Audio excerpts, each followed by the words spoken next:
Hello, BookTube.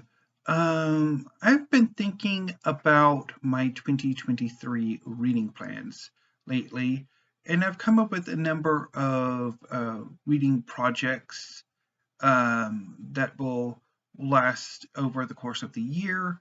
I also have some ideas for more targeted BookTube event and personal reading project events that are more like limited in scope, which I will get to as I get closer to when those BookTube events and personal reading projects take place. Last night I talked about my 2023 manga reading plans. Today I'm going to be talking about a 12 book TBR project where I hope to get to at least one book a month, although as circumstances dictate, I may have to double up. Given March of the Mammoth, Nonfiction November, the Kundal Prize. So anyway, so originally these 12 books were going to be split 6 fiction, 6 history. But over the past few days, I've become aware of a year-long BookTube event called Historiathon, in which participants read history over the course of the year. I'm excited for it, and I am definitely going to be participating. So the 6 works of history I had for this TBR project will be moved over to Historiathon, although after some editing and more books added because I kind of need to go over that. And I will talk a lot more about Historiathon and my history reading plans in a separate video. So since I now had 6 books open, I added more fiction. So the dividing line now is between 6 works of literary fiction and 6 works of science fiction and fantasy, mostly fantasy. Well, I think they're all fantasy because between science fiction and fantasy, I much prefer fantasy. So let's get going with the book. So starting with the literary fiction, I have The Trees by Percival Everett. This is a satire about racially motivated killings. I've been looking forward to reading Percival Everett's work for a long time, and I'm happy to finally have a copy of one of Percival Everett's novels, and I'm looking forward to reading it. I'm also going to be reading the winner of this year's Booker Prize, The Seven Moons of Maali Almeida by Shehan Karunatilaka.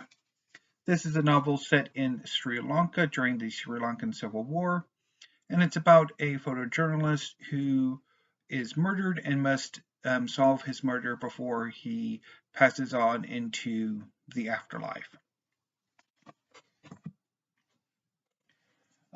Speaking of the Booker Prize, this is the winner of the International Booker. It is Tomb of Sand by Geetanjali Shree, translated by Daisy Rockwell. I don't quite remember a whole lot about this book, to be honest, but I know there was a lot of excitement around it, so I'm looking forward to reading it. Now, those 3 were the original half of the literary fiction. The next 3 I added. One of the books on the long list, I don't think it made the short list for the Women's Prize, was Build Your House Around My Body by Violet Kuppersmith. This is a novel about a number of women in Vietnam. I'm also looking forward to getting to Shame by Salman Rushdie. This is a novel set around the time of the partition of India and Pakistan. And I'm also looking to get to Darkmans by Nicola Barker. This is a historical novel that I will probably be getting to for March of the Mammoth, since it is over 800 pages.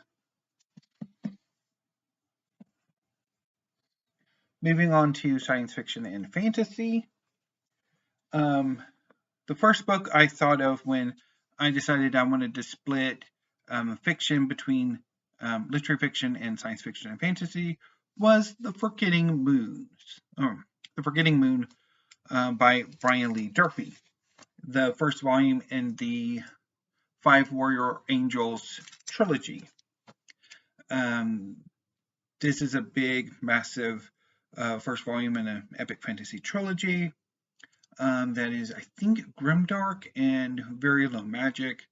I know Brian Lee Durfee is, he has a YouTube channel, and he is rather popular with a number of science fiction and fantasy oriented booktubers and commenters.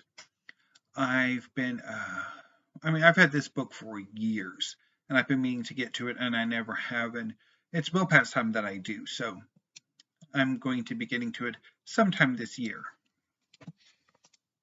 I've got it bookmarked. Another book that I've had for a very long time that I really should get to is Witchmark by C.L. Polk. This is the first book in at least a duology, if not a trilogy, set in an alternate Edwardian period in which magic is real. Or at least it's inspired by the Edwardians, if it's not exactly Edwardian. And The Bone Shard Daughter by Andrea Stewart.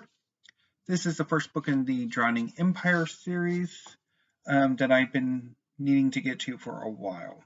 I picked it up in 2020, around the time of my loss of interest in science fiction and fantasy, so it's well past time I finally get to it. Joining those three are 16 Ways to Defend a Walled City by K.J. Parker. This is the first book in I think it's at least a trilogy of humorous fantasy novels. I also want to get to Legacy of Ash by Matthew Ward. This is the first volume in the Legacy trilogy.